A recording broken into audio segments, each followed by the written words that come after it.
సమాజంలో ఏదైనా సేవ చేయాలనే తపనతో కష్ట సమయంలో తోడుగా నిలుస్తున్నారు Sivaramasai youth welfare society youth సభ్యులు. కొమరం భీం ఆసిఫాబాద్ జిల్లా చింతలమానేపల్లి మండలం డబ్బా ఎక్స్ రోడ్ ధరంపల్లి గ్రామానికి చెందినటువంటి లొంబాడి పూనాజీ గత 8 సంవత్సరాల క్రితం అనారోగ్యంతో చనిపోగా సదరు మహిళ కమల అప్పటి నుండి కూలి పని చేసుకుంటూ కడు పేదరికంతో బాధపడుతూ తన 2 కుమారులను పోషిస్తూ తన పిల్లను చదివించేందుకు నానా ఇబ్బందులు పడుతోంది. తన భర్త అనారోగ్యంతో బాధపడుతూ చనిపోగా పిల్లలను చదివించేందుకు నానా ఇబ్బందులు పడుతున్న తల్లి పిల్లల విషయాన్ని తెలుసుకున్నటువంటి Shri Sivaramasai youth welfare society వ్యవస్థాపక అధ్యక్షులు గుర్లే శ్రీనివాస్ తన యూత్ సభ్యులతో కలిసి మేమున్నామంటూ 2 పిల్లలను చదివించేందుకు ముందుకు వచ్చారు. మొగడ్ ధగడ్ ప్రభుత్వ ఆశ్రమోన్నత పాఠశాలలో చేర్పించారు. ఈ సందర్భంగా యూత్ సభ్యులతో గ్రామస్తులతో కలిసి వారి పెద్ద కుమారుడు లొంబడే అరుణ్ అనే పేద విద్యార్థికి స్కూల్ బ్యాగు, నోట్బుక్స్, పెన్నులు, ప్యాడ్స్, నీళ్ల బాటిల్స్, డ్రెస్లు, దుప్పట్లతో పాటుగా అన్ని రకాల వస్తువులు అందజేశారు. మృతి చెందిన బాధిత కుటుంబానికి 2 పేద పిల్లలకు అండగా నిలిచిన యూత్ సభ్యులను గ్రామస్తులంతా అభినందించారు.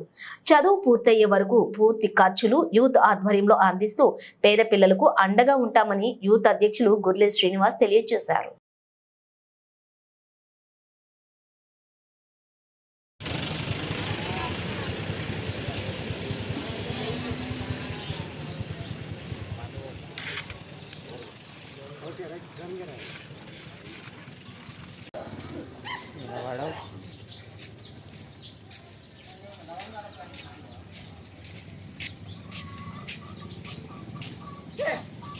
ఎస్ఆర్ఎస్ ఆధ్వర్యంలో 8 మంది పిల్లలకు మన ఆశ్రమం పాఠశాల సీట్లు ఇప్పించడం ఎంతో గర్వకారణం. పేద పిల్లలు కాబట్టి చిన్న వయసులో తండ్రి చనిపోయిండు.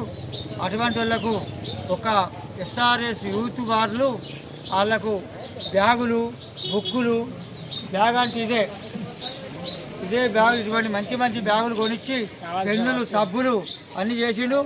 మన విద్యా కమిటీ చైర్మన్ కూడా ఇక్కడనే ఉన్నాడు. మన ముదిరా సంఘంలో చేపల చెరు కూడా చదివించాలి, వాళ్ళు ఎదగాలి, వాళ్ళు బాగుపడిన ఉద్దేశంతో ఎస్ఆర్ఎస్ యూత్ ఆధ్వర్యంలో 8 మందికి డబ్బా గ్రామ పంచాయతీ 8 మందికి చేంజ్ చేసి వాళ్ళకు బట్టలతో బుక్కులు, మొత్తం సబ్బులు, పెన్నులు, బుక్కులు అన్ని కొనిచ్చిన కనుక ఎస్ఆర్ఎస్ యూత్ అని చెప్తున్నాం. ఆశ్రమ పాఠశాలలో జాయిన్ చేయడం ఎవరితో కాలేదు. ఎస్ఆర్ఎస్ యూతే పిల్లల భవిష్యత్తు కోసం చూసి పిల్లలు ఎదగాలి, పిల్లలు బాగుపడాలి. ఒక బీద పిల్లలు మాత్రం తండ్రి చనిపోయినా కూడా ఒక ఆడది కైకిలు చేసుకుంటూ పిల్లల్ని దాదుకుంటుంది. ఆ బుక్ ఉంటే పుస్తకం ఉండదు. బట్టలు కొనిచ్చి ఎస్ఆర్ఎస్ యూత్ వాళ్ళు ఒక మన మోడజాడ స్కూల్లో జాయిన్ చేసుడు మాకెంతో గర్వకారణం. అదేవిధంగా మనకు అందుబాటులో ఉండి 10th క్లాస్ పాస్ అయిన తర్వాత విద్యా అనుభవం వాళ్ళకి పెరిగి వాళ్ళు ఫస్ట్ ఇయర్, సెకండ్ ఇయర్ చేసుకుంటారు. అటువంటి విధానాన్ని మన ఎస్ఆర్ఎస్ యూత్ వాళ్ళు పట్టించుకొని మన డబ్బా గ్రామ పంచాయతీలో బీద వాళ్ళు ఎవరున్నారు అలా గుర్తించి అందరు కూడా ఒక హాస్టల్ సదుపాయం కల్పించారు.